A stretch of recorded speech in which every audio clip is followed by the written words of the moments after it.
السلام عليكم. محمد علي كلاي الله u naxariistee wuxuu ahaa feeriyahii muslimka. maxamed wuxuu dhashay 17 January 1942 wuxuu ku dhashay magaalada Louisville ee dalka Mareykanka.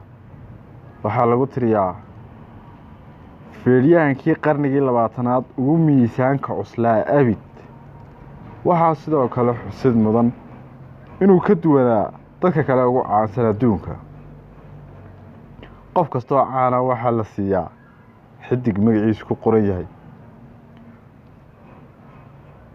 waxaana lagu dhajiyaa dhulka, dadkuna way ku istaagaan, laakiin isagu wuu ka duwanaa. sidaa darteed isaga waxay isku magac yihiin rasuulkeennii soo banaa sallallahu alayhi wasallam. markaa sidaa darteed waxa uu codsaday in magaciisa la dhigo meel dhulka ka sarreysa, waana xidiga keliya magaciisu dhulka ka sarreeyo.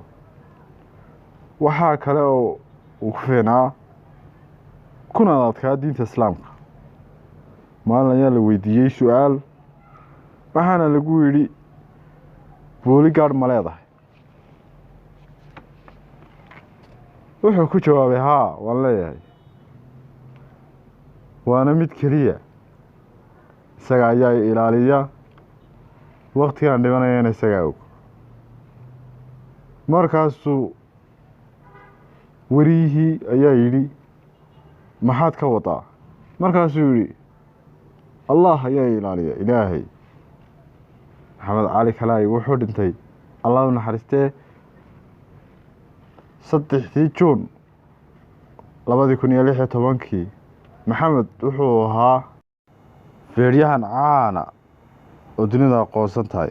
maxamed wuxuu diinta islaamka qaatay sanadkii 1964 March 6.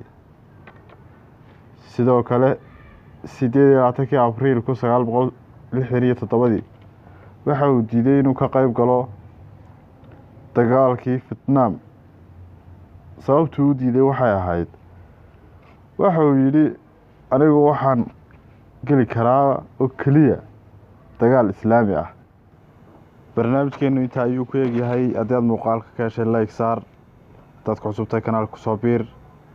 waxaan kaa codsanayaa in muuqaalka share garayso. aad iyo aad baad mahadsan tahay.